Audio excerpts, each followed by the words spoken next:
हम से ये जाने सर की नेक्स्ट एपिसोड में कि किस तरह से तमाम लोग कशवाना की बिछाई हुई चाल और उसकी बातों में आकर रह गए हैं। वो ये तक सोचना गवारा नहीं कर रहे आखिरकार धुआं नौशमा को जेर क्यों देगी। उमा सही जो कि बहुत अच्छे तरीके से जानती है कशवाना ने एक बार पहले भी धुआं और नौशमा पर पहले भी जानी हमला करवाया है। के बावजूद वो कशवाना की बातों पर यकीन करके वो धुआं को कसूरवार मान न रही है। तभी जैसे ही नौशमा को होश तो वो सबसे पहले धुआं के मुतालिक पूछता है। फिर कशवाना कहती है उसने आपको जहर दिया था, इससे बिना पर मैंने उससे लॉकअप में बंद करवा दिया है कि उसने आपके खाने में जहर मिलाया था। हम नहीं चाहते कि आपको कुछ हो जाए, इसलिए हमने उसे सजा के तौर पर जेल में बंद करवा दिया।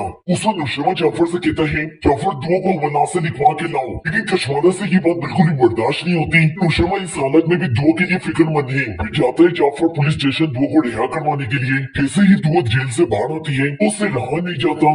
फिर वो आती है हॉस्पिटल नौशमा से मिलने, लेकिन जाफर नौशमा से मिलने के लिए धुआं को साफ इनकार कर देता है और कहता है मुझे इस बात की इजाजत नहीं है मैं आपको नौशमा से मिलवाऊं। पर धुआं नौशमा के खाते जाफर से कहती है आप कहे तो मैं आपके पाँव भी पड़ने के लिए तैयार हूँ, बस मुझे एक बार नौशमा से मिलवा दें, बस मुझे उनकी एक झलक देखने दें ताकि मेरे दिल को तसल्ली हो सके। मैं आपसे वादा करती हूँ मैं नौशमा से मिली थी, इस बात का मैं किसी को नहीं बताऊंगी और बगैर किसी को कुछ के यहाँ से चली जाऊंगी। जाफर तो धुआं की यह हालत देखकर बहुत ज्यादा घबरा जाता है। उसे कहीं न कहीं इस बात का यकीन हो जाता है कि धुआं सच्ची इसने नौशमा को जहर नहीं दिया। उसे इजाजत दे देता है कि वो नौशमा को दूर से देखकर वहाँ से वापस जा सकती है।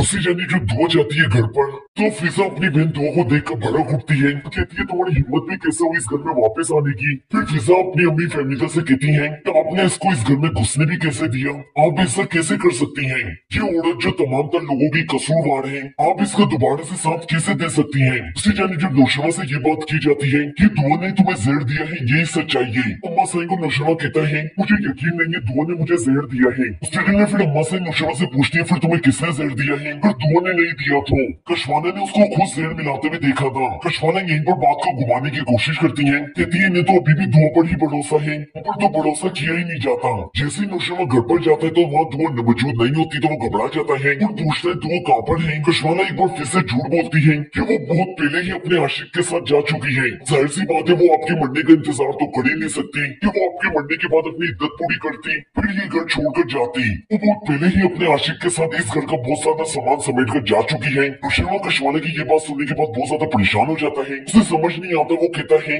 मुझे नहीं लगता तो मेरे साथ ऐसा सब कुछ कर सकती है। नौशमा जिसने जाफर को जासूसी पे लगवा दिया है ये जानने के लिए जो कुछ भी हुआ आखिरकार उसके पीछे किसका हाथ है। वहीं पर जब नौशमा बैठकर जाफर की दी हुई मालूमात की वीडियोस देख रहा होता है पर कशवाना आती है नौशमा से कहती है आपकी तबीयत अभी भी ठीक नहीं है, बेहतर यही आज की रात में आपके पास ही रुक जाऊं, क्योंकि नौशमा को बिल्कुल भी पसंद नहीं आता। तो होगा आने वाले एपिसोड में किस तरह से कशवाना और सरफराज की सच्चाई सबके सामने आएगी और धुआं बेकसूर साबित होगी। जब नौशमा को कशवाना की सच्चाई के बारे में मालूम हो जाएगा कि जहर उसी ने मुझे दिया था तो धुआं तो बेगुनाह थी, इसने सरल से इल्जाम लगवाया था उस पर। आपकी इस बारे में क्या कमेंट बॉक्स में अपनी कीमती राय लाजमी बताएं।